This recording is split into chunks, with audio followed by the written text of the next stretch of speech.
Hello, everyone. Good morning, and thanks for joining us today on this executive roundtable. My name is AIUla from the DigiConnect team, and we are excited to host this session with our presenting partner, OpenText. Today, we are looking at accelerate the future of work in government and looking at some of the action points that can be adopted on the path to resiliency as well. Today is going to be an interesting session with some of the experts and leaders that we have. Sharing their thoughts on how the post-pandemic new work environment will look like, especially for the public sector. But before we get right into it, I would like to share some few quick notes before I invite our first speaker. Kindly note that depending on wherever you are, we'd like to have your cameras on. It would be great if you can do that, but if you're not able to do that, that is absolutely fine. Also note that all participants are muted for the purpose of decorum and of course to avoid background noises. We do depend so much on network these days, so sometimes networks are not stable and all that. So if you drop out of the call at any point, please note that you can join back in using the same link that you used to join.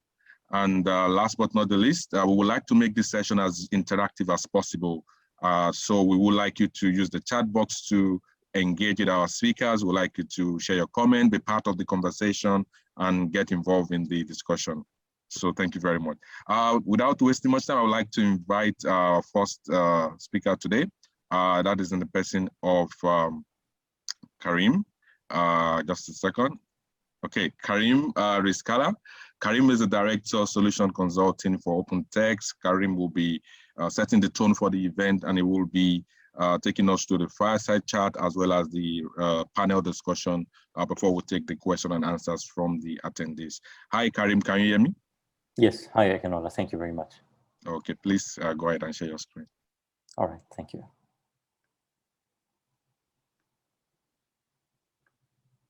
Right, so good morning, everyone, and thank you very much for attending this very exciting roundtable conversation. As AIUla mentioned, we're focusing today on a conversation around government and particularly around accelerating the future of work in government. Our agenda is quite straightforward. We have a panel of experts and speakers from various government organizations that we're going to be speaking to today and picking their brain around the trends around digital government in our region. So we're gonna start first by a quick welcome note and introduction, and then a fireside chat with our panel of experts, and then an open discussion with our panel of speakers from a customer side. I would like to first introduce our speakers. So we have Mohammad Sear, who is the Digital Government and Public Sector Consulting Leader in Middle East and Africa region in Ernst & Young. Welcome, Mohammad. We also have Brian Chidester, who is the Head of Worldwide Industry Strategy, Public Sector OpenText. Hi, Brian. Hey, Karim. Thanks for having me. And then from a public sector standpoint, we have our esteemed speakers, Hussain Fardan, who is the Head of Innovation Center and Innovation Oasis Lab in Dubai Customs, Will Kemble-Clarkson, who is the Head of Innovation in Royal Commission of AIUla, Tom Chapin, Public Sector Lead in OpenText, and Mr. Abdullah Alghamdi, the IT Director of STC. Welcome everyone, and thank you very much for joining us in this conversation. So before we begin our discussion, and as I explained, let us set the scene by talking about the fact that the next normal in government is something that everyone is looking at today in terms of how will the future look like in government and providing government services in the light of the era that we've been living in for the last more than a year and a half now, I guess. And we start by the fact that everything is going digital. As you would imagine, technology is becoming the epicenter of everything that government are providing today to citizens. But also the services that are being provided are more and more hybrid in nature, right? Because returning to physicality is limited, although there are good signs today that Some organizations are allowing their staff and workers to come back to a work from the office model, but the normality is going to be that hybrid is going to be the way forward for government as well as for many other organizations across industries. But also security is really top of mind for anything that government provides today, because more and more they have access to citizen information in order for them to be able to provide those services in a digital manner. And more those information are becoming more critical to be secured, especially that there is personal identifiable information as part of those data sets that they are accumulating and that need obviously to be protected to protect the privacy of their citizens. So really the next normal in government is becoming something that everyone is looking towards solving many of the dilemmas that it contains and that it obviously presents to a lot of government organizations.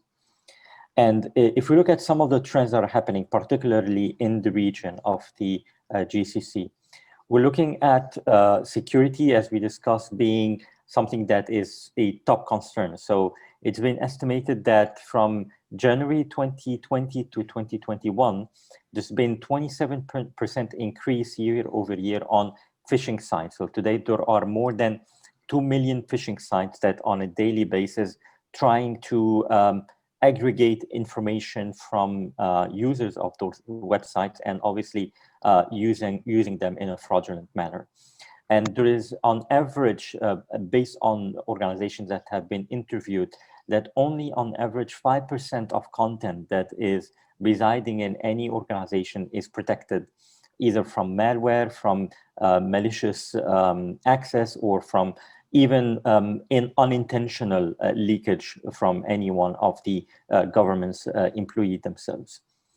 But from the other side, we're seeing that there is an uptake, obviously, in the visits of governmental websites. So there is around 2.5 million new visitors to government portals in 2021. This is up 56% from the same period in 2020.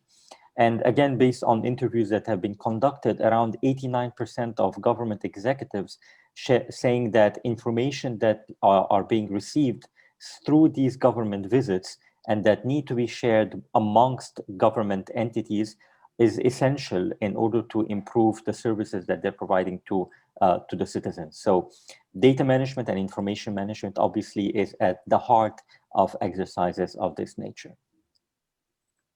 From the other side, if you look back at pre-2020, around only 10% of employers, and particularly government employers in the UAE, had a work from home work policy. So there was very limited means of employees to be able to conduct their work from anywhere that they choose. Obviously, this has become the norm post-pandemic, and to the point where 61% of, again, interviewed workers say that they prefer to continue working from anywhere post the pandemic period and after things come back to some sort of normality. This shows obviously that this is a model that has proven to become successful, that has led to much more productivity regardless of the industry that the individual is working in, and that has really proved to be a feasible manner to be able to provide government services to citizens.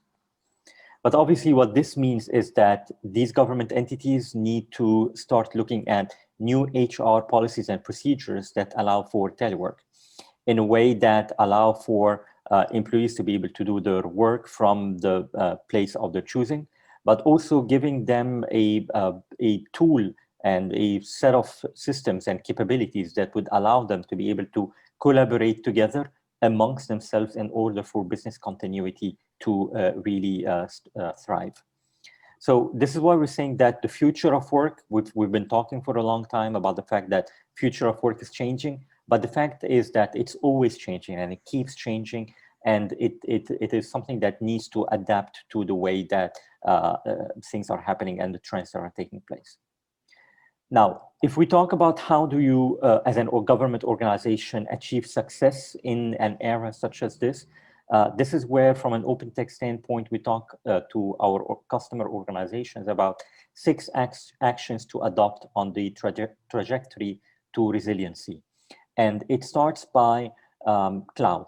We all know that cloud has been, again, top of mind for a lot of CIOs and governmental organizations for a very long time. But really more than ever now, and specifically in the era that we're living in today, cloud is going to be essential for organizations who are adopting it to be able to address the infrastructure requirements that is obviously needed to be able to handle remote work and the new types of services that they're providing to the citizens. The other thing, as I mentioned, is collaborative applications and tools that are going to be as well essential in order to support the spike in productivity in remote work and support the sharing of information between the workers of an agencies and inter-agencies as well. Governance and information governance in particularly needs to be activated more and more because it is a central, it's central to the decision-making process. Data is obviously at the heart of any decision-making process, and being able to have a proper and solid information governance model that protects and governs and controls this data that is being used as part of a service or as part of any project that a government entity is embarking on is extremely important. So control of information and being able to properly manage this information is extremely important. But also, this information is going to be part of the development of what we call touchless services or digital services that are obviously adopting the fact that social distancing is still something that we need to all abide to. And the fact that a lot of employers and citizens now are preferring more and more to use digital services rather than going to a government office or a branch. Plus the fact, obviously, that we're seeing a lot of government entities closing more and more of their branches and moving everything from a physical type of service to more and more digital online services, either through online portals or mobile apps. And as we mentioned before, as we accumulate and aggregate data through these services, data privacy becomes extremely important. So strengthening the measures and the ways and methods of data privacy inside an organization is extremely important. Not only that, but also the analytics that an organization needs to implement on those data sets in order to be able to understand the trends that are happening on the services that they're providing, and to be able to capture and enhance those services is also going to be extremely important. So all of those are actions that any organization we believe needs to take and needs to embark on in order to become a resilient organization from a governmental perspective today in the current era. And if we look at all of those capabilities, what governments really are looking for or should thrive towards is one digital government framework that would allow them to be able to manage information and content, process these information as part of a digital service that is being provided, provide collaborative applications that allow for productivity to spike and increase, manage cases that are being provided or being put forward to caseworkers, of course, being able to support the findability of information, the long-term preservation of this information, as well as the analytics and the integration and connectivity with any back-end system that is providing support for decision-making. So all of those together, if put in one framework, this is how organizations today should be able to really become more resilient and successful in the face of change in the current, obviously, pandemic era. This was a quick introduction around the topic of conversation today. And with that, I would like to start the fireside chat by interviewing Mohammad and Brian around some of the trends that are happening today. So Mohammad, if I can start with you, please. And if we can talk about from your view in EY, what are some of the transformational trends that you're currently seeing in public sector and that you're having conversations with public sector organizations around? Thank you. And thank you, Karim, for sharing that very impressive first view of what's happening in the world. And you touched on quite a few of them yourself, but I'm going to zoom in to maybe a couple of key trends. One is, how do we as governments make the transformation happen? There is no debate or discussion nowadays about whether digital is the way forward. It used to be maybe a few years ago that there were some still people thinking, no, this is not something we want to look at fully embracing, but we want to play with. But COVID-19 really has brought that to the forefront, and I think put the spotlight and made us all think that how digital we have become as a society, as a world. So that is move the kind of debate towards implementation, or how do we do it, and how do we break up this big, huge challenge and task into manageable chunks. What's the approach? And different governments are taking different ways. What we see is a lot of support to establishment of center of government organizations like digital government authorities. Recently, you may have heard in Saudi Arabia, they also established that. Previously, they had e-government as a program, but they put the emphasis on it and felt they have to invest in this space and actually create an authority with the right mandate and empowerment to be able to drive this change in a more structured and fast pace. So that's one I would say big thing, and it's no different. I mean, around the region, we see everyone looking to do something more tangibly.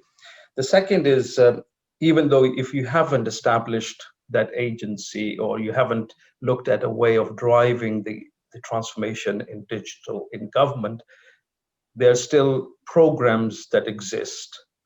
And they are all starting to rethink, how do we now embrace digital in a different way? And I'm going to use a phrase that I often mention to most of the senior leadership in government when I talk to them, is what I'm seeing is this shift from we want to use digital, or we want to digitize, to more about reimagining how we operate in digital. And in two different things, but profoundly similar, you can say, but profoundly different in the approach. Because one starts to look at what I have today already, and I'm going to find ways of using technology to make it more digital, versus the other one is starting with the premise of what I do today, why do I do it? And even if I want to, should I be continuing to do it or not? And also, are there things I'm not doing today that I need to do? So big things you start to think about is the new business models that have evolved in this digital era, which today governments are having to think about, how do we leverage them, the gig economy, the shared economy, the platform economy. How do we work in these spaces when everyone else is going there? So these would be, I think, at the top of my mind, what's resonating from what you spoke about earlier. Thank you very much, Mohammad. That's very insightful. Brian, do you agree with that? Anything to add from your side? I do agree, and I think those are some good points, Mohammed. I do want to expound around implementation. Excuse me. I think one of the things, especially as we look to build resilience within these digital services we're providing, or government organizations are providing, is to take a look at the way digital services are being adopted, not just from the citizen side, but then also the employee side. We're in a situation right now where the adoption rates are incredibly high through draconian measures. We have no other choice but to consume these services digitally. I think I would take a look at what it's going to look like in a quote unquote post-pandemic world, because you're not going to have the same type of draconian sets in place to build that adoption rate. So ensuring there's some type of change management or adoption program within that deployment, I think, is going to be crucial. And another thing that I also want to touch on, Mohammed, because there's a really good point. I get the question all the time around IT modernization versus digital transformation. And on the top layer, they appear to be the exact same, but really it's what you had just talked about, Mohammed. What I had seen before COVID was IT modernization and just I guess a modernization for modernization's sake. We have old technology, we want new technology. Let's pull this out and advance forward. And now it's a much more strategic conversation. It's a, what are we trying to achieve through this modernization journey or this transformation journey? And how do we support from a mission perspective or a strategy perspective, outcomes based? And that is a big change within government. And I think it's a very welcome one. And at the foundation of that is really the data and analytics and the information and insights extracted from that data to be able to provide the value for governments to make those changes. And it's making the information governance programs very forward facing. I think previously they had been in a situation where it was much more of a reactive measure in terms of compliance and policy, and now it's becoming a strategic venture for governments. And I think that's going to be really promising moving forward. Thank you. Thanks a lot, Brian. Okay, so taking this and the trends that we've spoken about, obviously we talked about the fact that service delivery is becoming more and more digital, and to some extent there's no option but to go through digital delivery of the services. So obviously this has been impacted post-COVID-19. But Mohammad, what sort of data practices do you see are playing a role that is essential in governments being able to provide those services in a digital fashion? Yeah, so as we all know that the engine or oil for any digital service is actually data. And without that, nothing can really move. And that's where we've seen the biggest challenge, I would say, pre-COVID. The biggest debate was between siloed government organizations. How do we agree to look at exchange of data that will enable for better connectivity and what I call unified service delivery? So typically, if you see how government is structured, legacy-wise, we are all siloed organizations. Rightly so, that was the operating model which made sense. And even when we looked at how we went from being an analog government to a maybe more modernized government and eventually into e-government. And if I remember back the days when we were doing it in the UK government, whilst I was working there, there was this whole shift. And it was all shift based on each organization thinking about themselves. What technology stacks do I need to build? What processes I need to put in place? And all that worked extremely well. And it wasn't we didn't even think about the kind of layer which is connecting between all of these, which is the citizen layer, or the users. So, if you think from a government to user perspective, a user is one government, yet we have broken it down into different silos for delivery purposes, so access becomes challenging. So data, and obviously the new technologies that we have today, and particularly cloud, is enabling us to really break these silos without actually disrupting the operating models for each of these organizations, but creating this front-end layer which enables for better service delivery. So that's the conversation now I'm seeing take place, and much more openness towards sharing and exchange of data.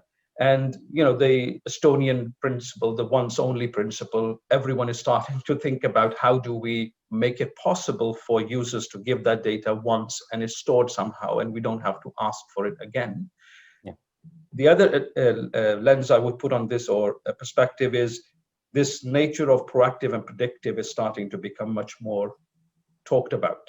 How do we move from a situation where all the effort is on me as a citizen or as a consumer or user, where I have to remember I need to apply for something, I need to go through the process of doing that, versus where the data government holds triggers off your something that basically you are now, for example, got to 18, and therefore you have some support services or some benefits that the government would give you at the age of 18. And it's more the government reaching out and saying, congratulations on your 18th birthday. We just want to let you know that we have actually activated your benefit, not even, asking you for it, if it's something from you to them. So that kind of model of thinking, and beyond that as well, how do you become more predictive, not just proactive. So example I use is passports. Typically, we all have to apply for it to be when we run out of our passport pages, or it's expiring. That shift towards the government knows that you are and has data and is able to say to you, through a push notification that we know your passport is expiring. Would you like us to send you a new passport? And swipe right yes, and if it's yes, just to validate your information. And to a point where even if you don't have your passport expiring, but I know that you travel so much, you could have potentially run out of pages. So I'm again reaching out to you and say, I know your passport is not expiring, but maybe you need a new passport because your pages are running out. So that kind of mindset, which will get enabled through this data layer of exchange and more collaboration across government organizations. Yeah, that would be the day when something like this takes place. Yeah, absolutely. Hopefully. And in fact, provocative, I use this example, and it's again links to data, that I believe passports have passed their sell-by date. Think about it, why do we need passports? And that's what I meant by reimagining. You start to think about what purpose was this particular thing I'm doing as a government fulfilling? And do I still need to fulfill it in the way I did before? Or, for example, in the case of passports, we are facial recognition, biometrics. Is that the way? So I become the passport as a human being rather than a physical document, 100%. Agreed, 100%. Okay, so Brian, so if we take these data practices, what is from your view some of the core technologies that are essential in order to be able to provide this seamless experience? I mean, so there's a couple technologies I look at, right? Before I jump into those, I would caution that as you're deploying these technologies, it's not just about the technology, and you can't throw technology at bad process. So ensuring that you've kind of built what that ecosystem looks like from the ground up is going to be really key to being successful. Ultimately, when we look at what you would kick things off with, Karim, around building resilience into these citizen services, is the idea of merging content and process and those two technologies. I think when you look at the experience that a citizen is having, it's not just a beautifully designed user experience on the front end. It's really driven by that engine on the backside, building process. You showed the unified platform. I think what you're showing there really is truly is the idea that the resilience is woven into the fabric as you go, and the processes are built and driven around the intelligence and the information that's provided. So I think having that engine, if you're looking at technology, having that process engine at the hub is going to be paramount. And then the ability to take in and work in a hybrid world. We're in a situation now where every government is at a different phase of their evolution. So you can't ensure that every ingestion point is going to be 100% digital. So how do I capture, intelligently capture some of this documentation as a government is evolving? I think that's going to be critical too, because you need to fold it into this content repository to ensure you can pull the information out of it. So you're supporting that evolution as well. And then on the other side, what that compliant repository looks like. It's security by design. I think in this day and age, and you touched on some of the statistics around phishing and the type of cybersecurity breaches that we've seen globally, it's only increasing exponentially. So ensuring the security of your citizens' data, your employees' data, I think is ultimately going to be a very large part of this. And the last thing I'll say, and Mohammad, you made a very good description of what the art of the possible could be when you look at digital identity. I know we've seen a couple countries that are rolling this out really well so far. Identity access management, I think, is important. You look at government shifting to a more zero trust environment, but all of that has to be contextualized. So how can you allow citizens access to their services in a situation where you're also locking down systems to prevent security intrusions? I think all of that is what we're going to be looking at, and then how all of it is woven together in a collaborative way. Yeah, so yeah, that's perfect, Brian. So if I can summarize this, we're talking about content, process, the ability to analyze data and secure data, and obviously put an information governance model that ties everything together, right?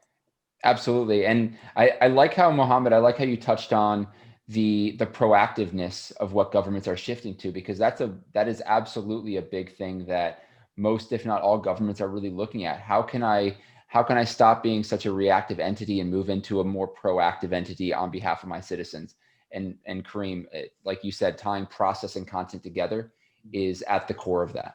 Yeah, 100%. And Brian, if I may add on to that, if you allow me, Karim, the thing which I think for me is becoming quite important is this by design. Yeah. So whether it is inclusion by design, security by design, or experience by design, it has to be by design. That's the key message. And that means that you need to shift your thinking process from what I call technology first led approach to a design first led approach, whether it's experience led, or it's security or it's inclusion, because let's not forget, digital on its own is not going to solve some of the problems that we have. And if digital was the silver bullet, we wouldn't have the digital exclusion that is taking place, the digital divide that is taking place. And let's also be mindful that in most cases, when we are talking about technology advancement in service delivery for governments, the population which is disadvantaged, any case in any country, will be more disadvantaged. The people will be able to use more of this are the ones who are digitally literate, have access, and obviously have the know-how of how to navigate and use these services. So that's something we should always, that's why inclusion by design becomes very important. We do realize that it is a great technology, but it's digital first, not only. Yeah, that's great. So Brian, taking these technologies and taking these frameworks that we talked about, can you talk to us about some of the governments and government entities globally that OpenText has helped to accelerate their digital transformation? Yeah, absolutely. So, and that's one of the things that I love about my role is it is very diverse, and I get to work with countries all over the world. OpenText is a Canadian headquartered company. One of our largest customers that we work with is the Government of Canada. We're in every single one of the departments driving digital transformation around their 2030 national strategy agenda. So we do that, again, at the hub of it is content and process, and building out an ecosystem of applications that we can support them as they're evolving based on that agenda. So that's one. Another one in the United States, especially in response to the pandemic, is the National Institute of Health and the National Institute for Allergy and Infectious Disease that supported U.S. citizens throughout the pandemic. We drive their digital information management policies and compliance initiatives to support all of the process happening within those organizations as well, to ensure the research and information is getting into the right hands. In the United Kingdom, not only tying content and process, but doing some really innovative things around IoT, especially supporting the Defense Ministry there as well. So several projects that we've worked with government on. Again, governments are at every single evolutionary point right now, and it's understanding where they are, what that strategy is, and to tie it back to what Mohammad said, when you have that right strategy, that right foundational piece, that's really how you drive success. And one of the things you mentioned, Mohammad, was the example around hitting a milestone at 18. All of that has to be mapped out. So when you're building that strategy, understanding what your citizens' milestones might be. Public health is a great example. Everybody has, based on gender, based on age, based on background, you're going to have milestones throughout your life that you can map strategies for, and you can start to layer technology on top of that to become proactive around supporting citizens through those milestones. but it all starts at foundational level. And that's what we're also helping governments do. That's fantastic. Thank you very much, Brian. And obviously also OpenText has been in the Middle East region for more than 12, 13 years now. And throughout this period, we've worked with numerous government organizations in the GCC region, whom we've also helped do a lot of transformational projects. So obviously governments across the world, they share a lot of common ground in terms of the services and the different things that they provide to their citizens, but GCC region also has its own peculiarities and its own uniqueness. So we've worked a lot of with governments in the region, whom we've also helped. So with that, I would like to thank you very much, Mohammad and Brian, for this very insightful conversation. And we move forward now to the open discussion with our panelists.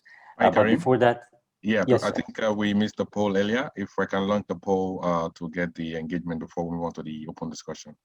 By all means, yes, please. Okay. And Karim, if you allow me to share something whilst we're doing that, if that's okay.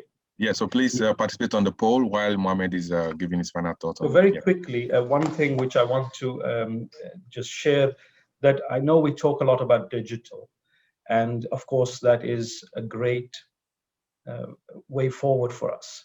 But I would like to, for food for thought, like our leaders around the world in government, to start thinking slightly broader, what I call thinking smart, not about digital. Digital for me is a means to an end, is a technology.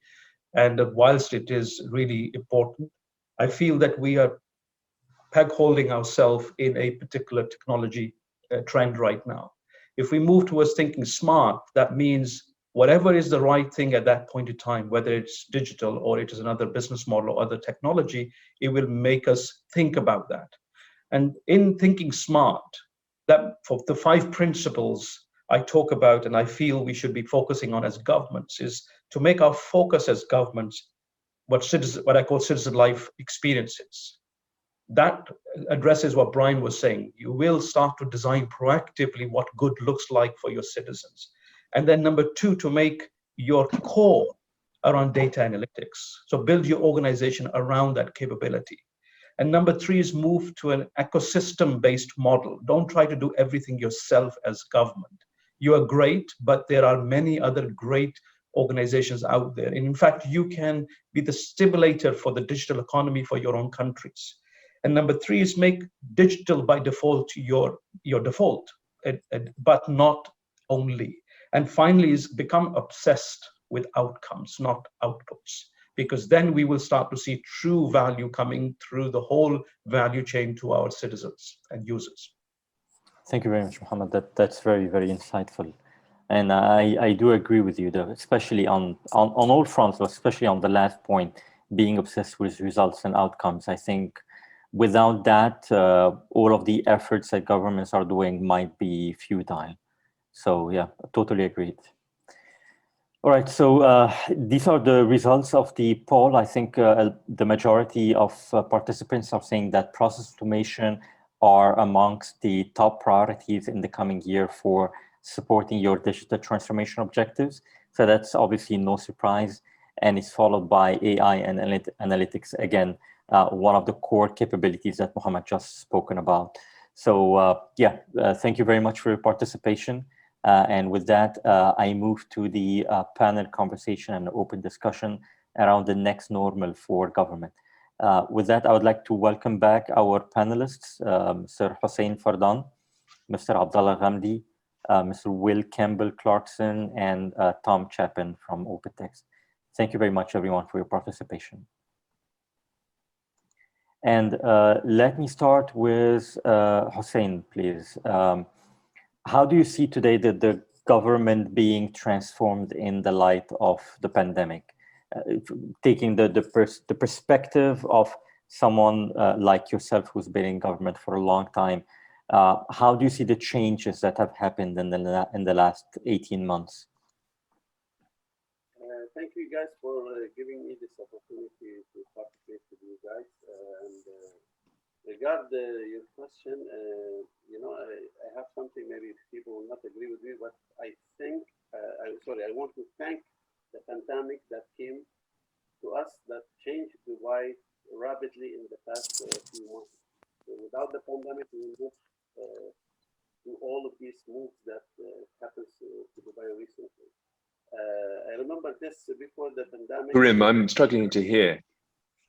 Yeah, I think Mohammad, we have I think we have a little problem with the sound. I don't know if you can. If you could just raise the volume a little bit, the voice. Cannot hear me, or it's a bit low. The voice, low. yeah, your voice is a bit low, so we could just raise the voice a little bit. The problem, this is, I don't know. Maybe. How about now? Okay, I think much better. Maybe closer to the system, yeah. Okay. Like I said, in Dubai government recently, the pandemic helped us a lot to change the whole practice of the government, not like little change. It's a very rapid change. Okay, without the pandemic, we will not change maybe in the next 10 years. Maybe. And the good part about it that before the pandemic, we are thinking about the e-commerce. It was just on the table. It was just an idea. But thanks God, we started thinking about the e-commerce early before the pandemic. And when the pandemic hit us, we decided to go for it. It was rapidly, but at least we had the platform to do it. And thanks God we did it. That's why all the trade in Dubai was not affected a lot with the pandemic, because we had that platform.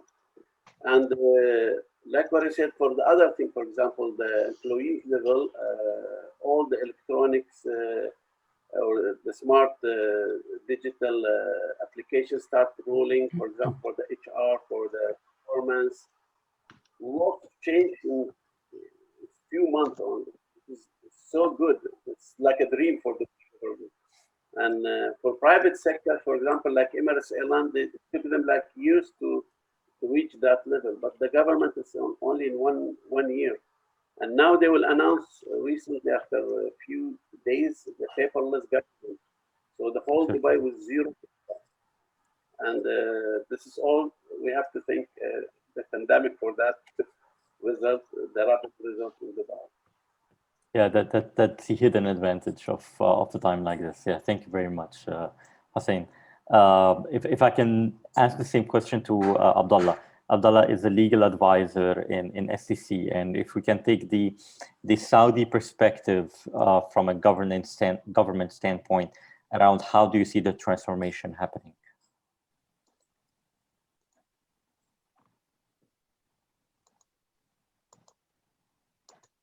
Abdullah, try to unmute now, yeah.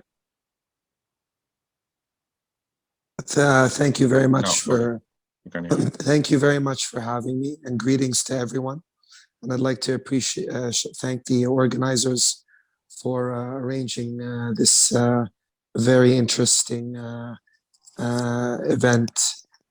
With regards to what's happening in Saudi Arabia, we saw the whole world actually witnessed a very exciting transformation, which is ongoing. The reaction to the pandemic was very efficient, very creative, and very inclusive.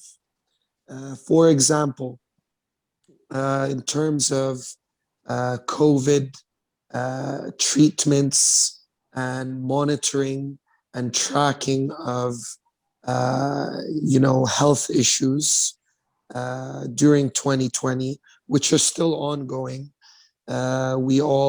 Anyone in Saudi Arabia had to download a specially designed app called Tawakkalna, which basically, like any other app, is data intensive. And in this context, related to everyone's medical history, and arranges their appointments for COVID treatments and monitors their health, and has become a sort of a passport, a digital passport which allows you to proceed with day-to-day activities. For example, entering into a mall, you have to present the app and your information on the app just to confirm that you're healthy and that you have no issues, so that you won't infect anyone in the mall. And this applies to any gathering, any visit to any government establishment, STC, because of the nature of our campus, our headquarters in Riyadh. Also applied this where we enter through a gate, and now security requires us to present our page on the Tawakkalna app. So this is one of many examples. This is the most, I think this is the icing on the cake.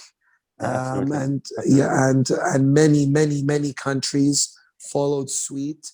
And surprisingly, many countries with large economies haven't provided this service to their citizens. So I just wanted to shed light on this example. Yeah, thank you. Thank you very much, Hussain. Abdullah. I think that's absolutely a very important example. Healthcare as a sector has really evolved a lot. And obviously, yes, Saudi Arabia and many other countries in the region has implemented models such as this in order to protect their citizens. So that's definitely one of the transformations that have happened in the government sector.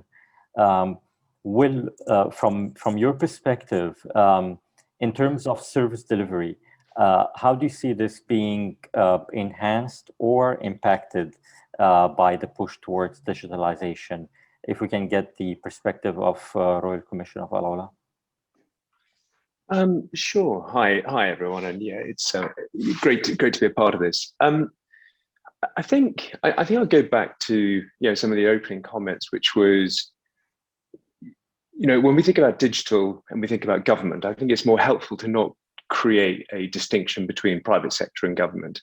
I think there are many instances in both realms where you're managing highly sensitive data, and the job that you do is provide a compelling end-to-end service for your end customer. And obviously, the job of government is to keep the wheels of commerce going. It's to make sure that citizens can access vital services and key information and whatever else. So ultimately, the move to digitization is forced government, I think, to invest heavily and reimagine what they need to do to deliver services to keep pace with how everyone, I suppose citizens have got used to getting services from every other business in their life. So the private sector has obviously led digital transformation over the last 10 to 15 years. And I think government is doing a great job. And I think I'd echo the work in Saudi has been extraordinarily effective to build new services around COVID and identity. So I think, look, ultimately, the pandemic is pushing for further digitization of service delivery.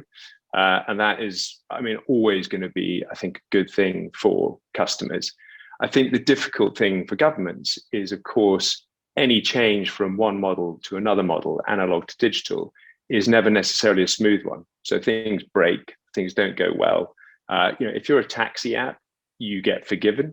But if you're providing information on, where I go to get treatment at a hospital, I think it's much harder. So I think the pressure and the stakes are always much, much higher for government. And I think that's probably why historically they've been reluctant to make the change.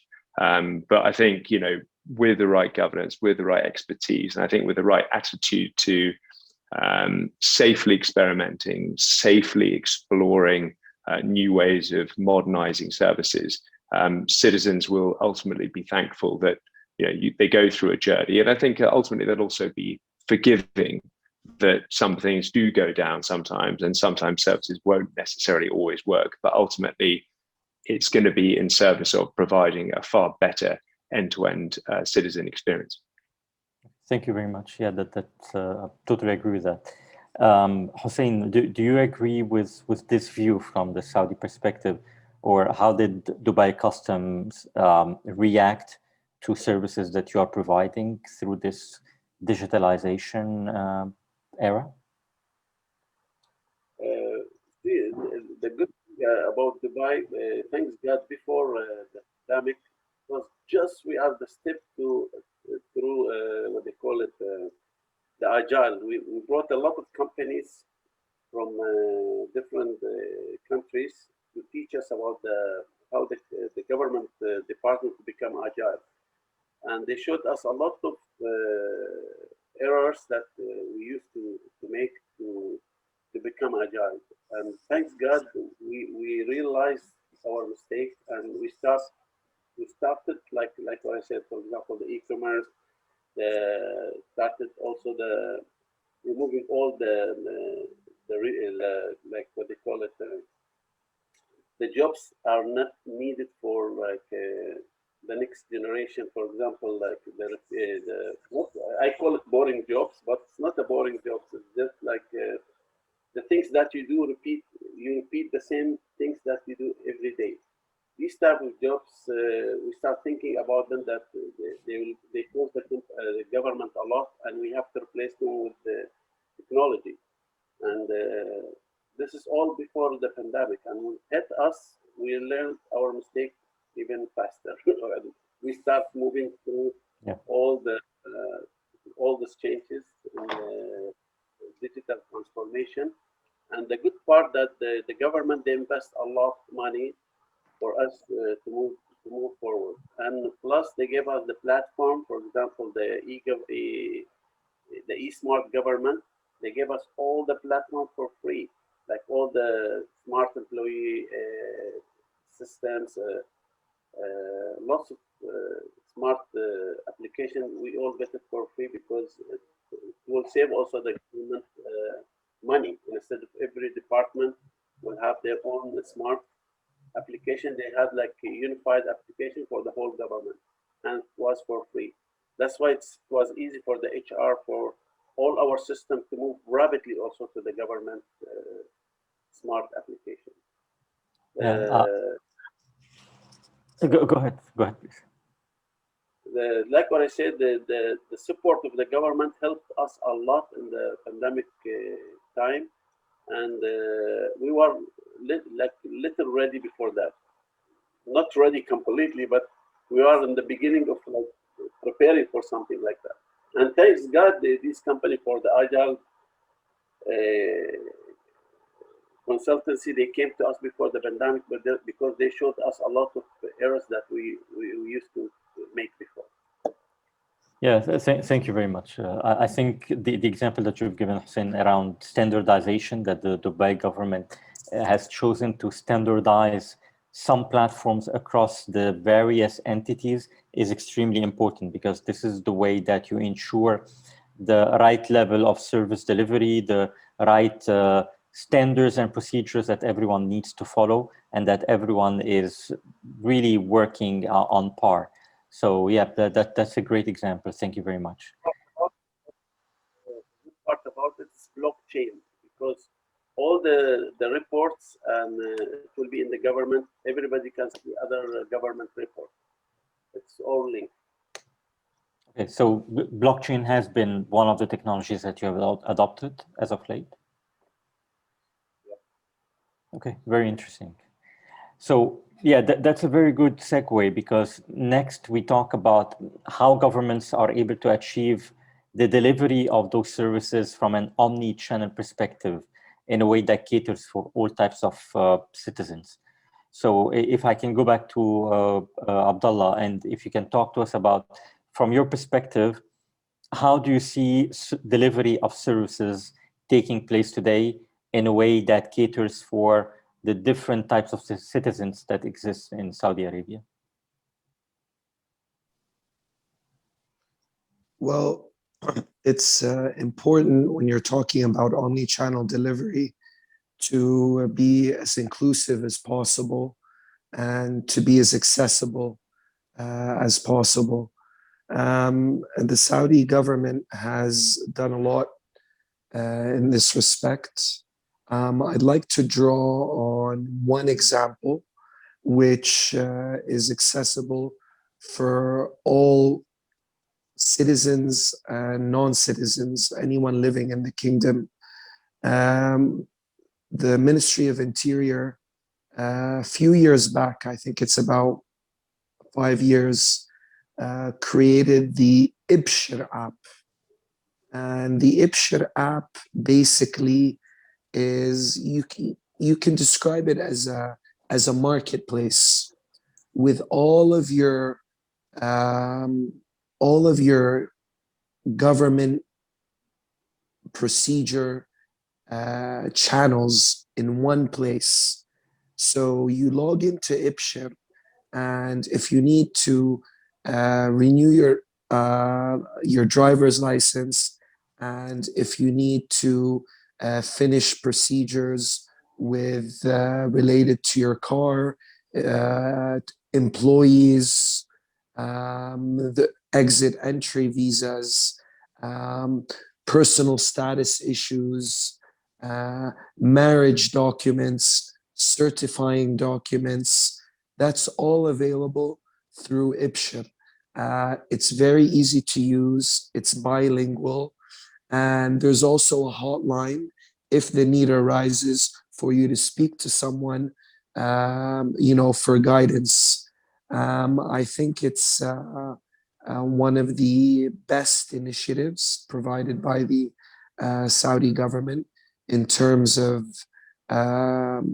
digitization or digitizing services which used to be a burden on everyone, every stakeholder, both the government and the end users. Long lines at different government agencies, trouble with finding parking at these agencies' buildings in different parts of Saudi Arabia. Lots of time lost, documents sometimes and files being lost through the chaos. So this has saved a lot of time, a lot of money, and a lot of efforts going forward for all stakeholders. And it's a fantastic achievement. And it's only getting improved because the government's enhancing the service on a regular basis. Perfect. Yeah, that's another great example. Thank you very much, Abdullah, for this. And I think, again, this speaks to the fact that more and more we're seeing aggregation of services into one platform, because as you mentioned, prior to that, multiple organizations were having their own siloed efforts and own siloed platforms to delivering these services to citizens. And we're seeing this being aggregated more and more. So yeah, thank you very much for that. And if I can move to Tom now. Tom, we're seeing obviously a lot of branches and customer service offices that are being shut down on a regular basis, and their services being provided more and more in digital fashion. Obviously, this is in consideration of the social distancing requirements that we all have to take care of. What do you think about this, and how do you see organizations adapting to the delivery of services in that regard?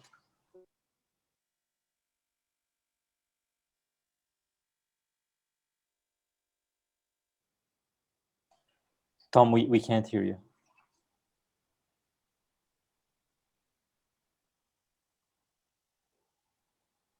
We still don't. How about now? Better? Yeah, perfect. Okay, great. I'll answer that. It's funny, Abdullah, you mentioned chaos. So my wife's parents now live about 10 minutes away from us. They're 82 and 85 years old. This relates a little bit to the question prior about types of citizens. So these are my in-laws and aging. My father-in-law had some laryngeal cancer. He has little to no voice, does not work with computers. My wife's mom has an iPad. She calls it her computer. but we are in essence, as children, surrogates for them as they move from Florida up here to North Carolina. They've had to change their driver's license and their title. They found out that they have lost their title in Florida. So I've been navigating on their behalf many of the services associated with it, standing in line, making appointments, trying to get a duplicate car title online, finding the experience very unusual. So yes, countries with large economies are struggling to keep up with smaller, more agile countries. And I think that's a good thing. For OpenText, we've really understood work. That framework slide talked about case handling, and I believe there's kind of a new model of units of work. So work in digital citizen services will be wrapped in a kind of like an envelope, a digital envelope that encases that work to get it to completion, whether it's changing your driver's license or getting a duplicate car title, but so many opportunities. The other thing I wanted to quickly touch upon was Mohammed's aspect of calling data the new oil. I really like that model. In the early days of oil, we had limited uses for it. We could burn it, we could lubricate with it, but it's really, we're at the infancy of understanding the uses of data. And that's why data stewardship, data governance is so critical right now, to be able to get together across our silos to talk about common data elements, whether it's related to the citizen or GIS, geographic services, or assets. It's really important to have that conversation across the silos. So just great opportunity. Thank you so much, Karim, for facilitating this.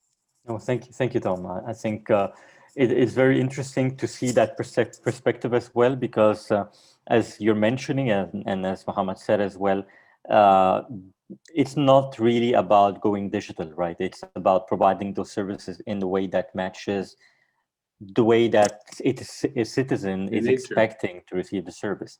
And yes, for the aging population, that's a completely different expectation from anybody else, from millennials, from ourselves. So it's a complete different experience, each from the other. And omni-channel and the ability to obviously provide these services from different perspective and different channels is going to be crucial. So yeah, that's a great perspective. Thanks a lot, Tom. And obviously with that, some of the other initiatives that we're seeing that support digital transformation more and more is open data. And open data obviously talks about, or talks towards the openness of information, the transparency of services and data that government organizations are accumulating in a way that achieves better trust with their citizens. So if I can go back to Hussain, and from the Dubai Customs perspective, how do you see open data, and what initiatives do you see the government as a whole implementing towards adopting open data models? Very big change. I don't know if you hear me or not. We can hear you. Very rapid change also. I remember in 2010, we had the discussions with the few European companies regarding the open innovation platform. And the problem was because of the government security, the information security. The whole project was rejected because of that. But now what I can see, it's like what I said, the clouds, the information, like what I said, the open data becomes it's so easy, like any government can take this topic.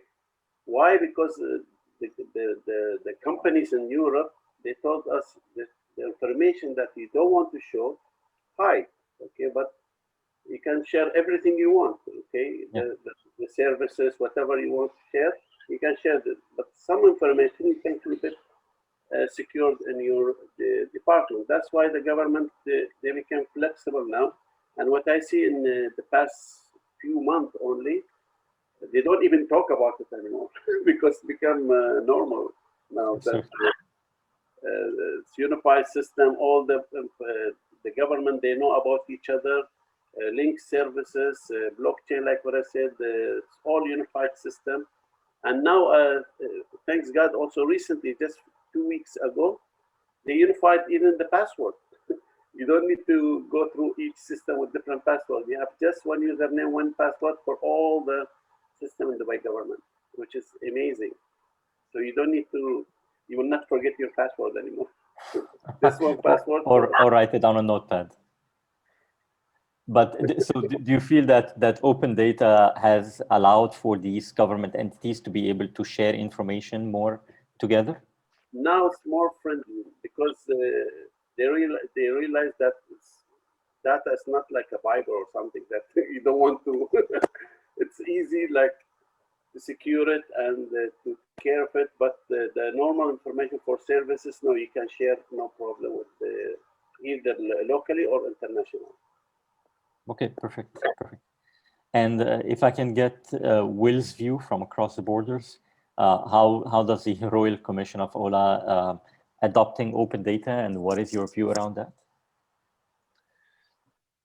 I won't talk specifically about the Commission at the moment, but I think a lot of our challenges are universal to anyone who's building out a smart city and who's then looking to open those services out to both citizens and visitors of wherever you are. So I think, first and foremost, what's the role of government in the stack?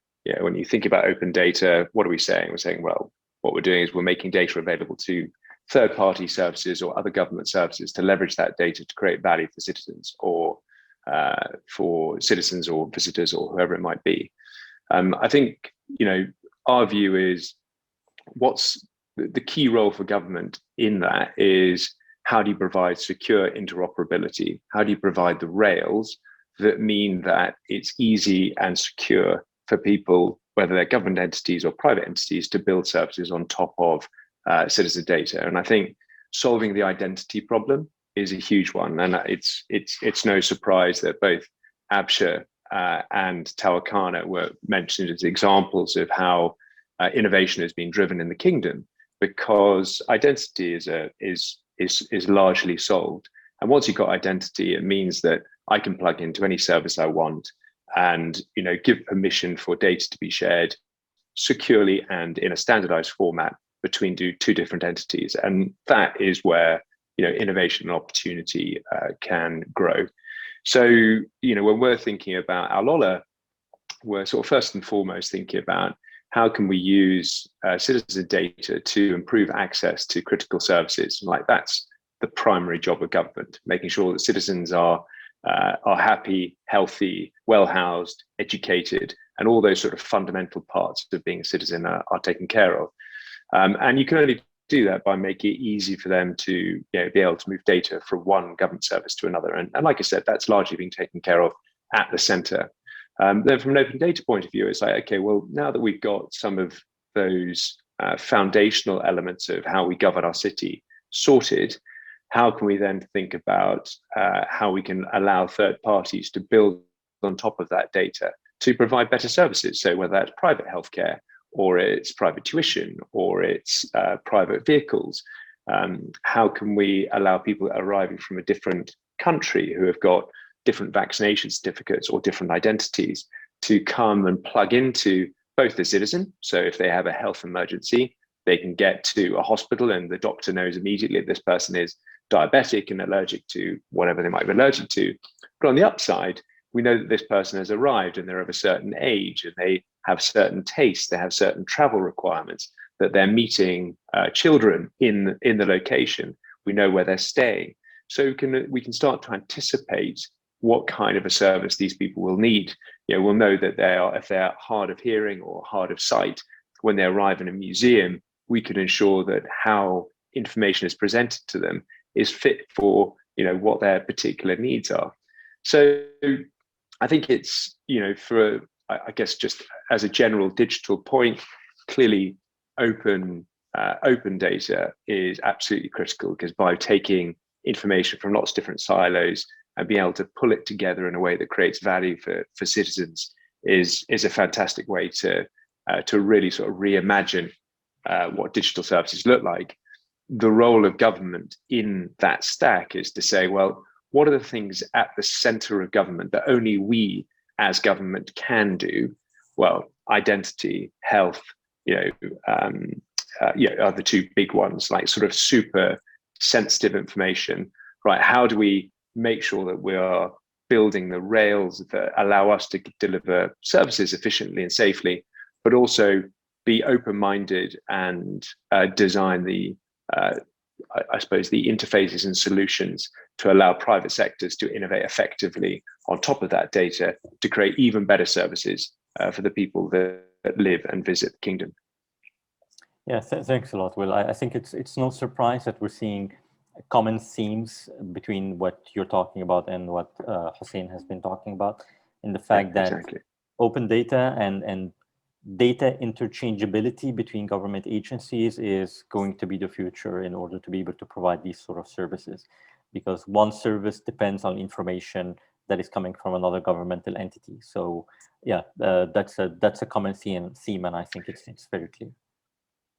And it cuts both ways. I think the private sector also has data they could give to government to help 100%. Build better services, and vice versa. Yeah, and I think that speaks to the whole aspect of monetization as well, which is becoming quite a hot topic. So yeah, absolutely. And then finally, if I can go back to Tom, and obviously we were talking about data analytics and AI as one of the hot technology capabilities that governments should be adopting today. How do you see governmental entities being able to benefit from this in order to be able to provide better citizen services? I think it's the most important area to focus on, but it has so many different dynamics. To answer your question directly, it supports the proactivity. I think a lot about as you go in for any service or interact any service, the response that you should feel is from the government is, we've been waiting for you. Meaning, you've been to a nice restaurant and they arrive and they greet you at the door. We've been waiting for you. We know what you need. Here's your seat. Here's what you need to do, and really be conscious of experience. But on the other side of that, understanding the ethics, especially around AI.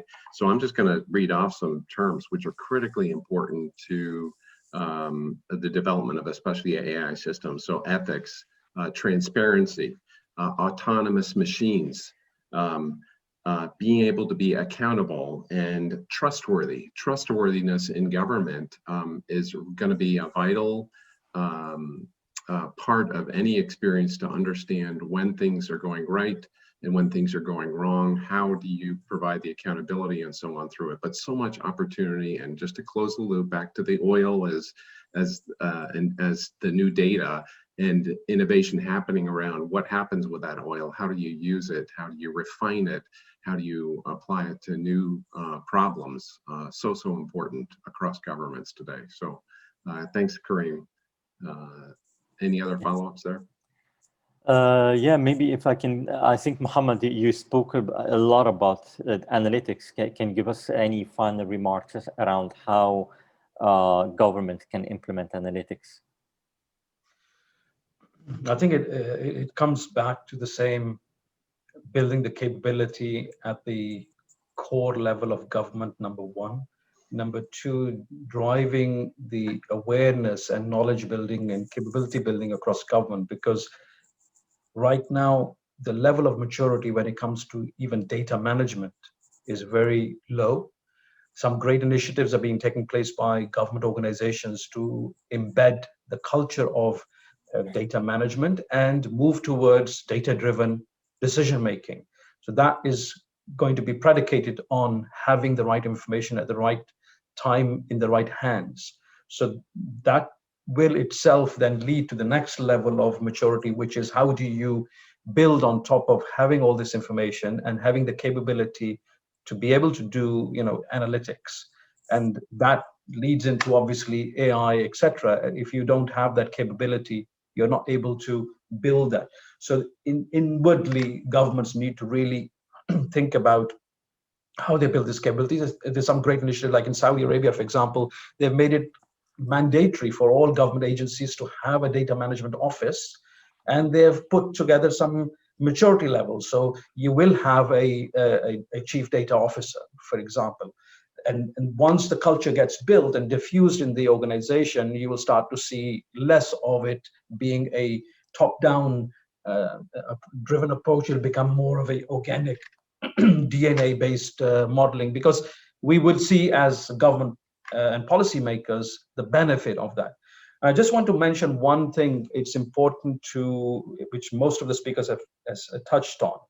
This concept of putting humans at the center of thinking, and the human design approach, and also behavioral science approach. These two are fusing a lot towards a better whole.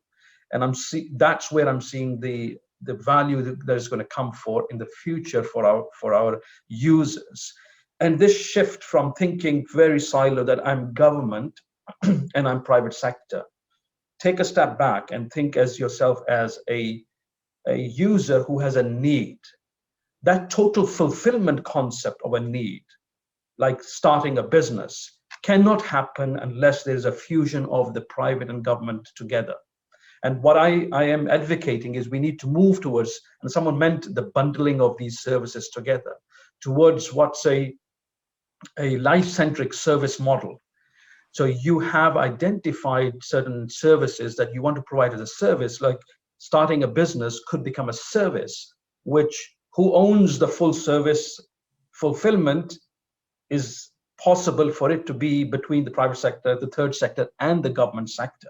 But that means I'm fulfilling a need, which is to start a business, not a component of the need, which is getting registration, for example. And today, if you think about it, governments think of generally starting a business, it's my job is to give the license. I gave the license, so I'm doing a great job in within 24 hours giving you the license to start the business. But the entrepreneur's point of view is different. For him or her, starting a business is the door is open and I have customers coming in and I've got revenue flows. Different lenses. Both are important, but that's where I'm seeing the fusion coming from data and analytics, and especially AI, because that helps us to become more proactive and predictive. That's a very insightful way of seeing things. Thank you very much, Mohammad. Perfect. So I'm conscious of the time. So with that, I would like to thank Mohammad, Brian, Will, Tom, Abdullah, and Hussain for your participation. I think it was a very dynamic conversation. We've learned a lot about different perspectives of how digital government works today. And we've spoken around some of the recommendations that governments should be able to adopt in the future in order to become more and more digital. I would like to close with any questions that you have from the audience perspective. If you have any questions, we would like to obviously address them. Any questions on the chat, AIUla? Not at the moment. I think the only question from Omar was already responded to with respect to how pandemic accelerated the process of digitization. Apart from that, no other question. All right. So yeah, I think we've addressed this at length. I would like in closing to say that OpenText obviously is a leading organization in the enterprise information management space. We've spoken a lot about some of the core technologies that are important and are instrumental for digital governments. And these are some of the capabilities that OpenText comes to market with. So we would be happy to hear from you again in the future. I hope that you have enjoyed this very insightful conversation. And thank you very much for your attendance. Thank you very much for our speakers again, one more time. Have a great day. Thank you. Thank you, everyone. Thank you to all our panelists. Thank you again. Thank you. Thank you very much. Thank you, everyone. Thank you. Bye. Bye-bye.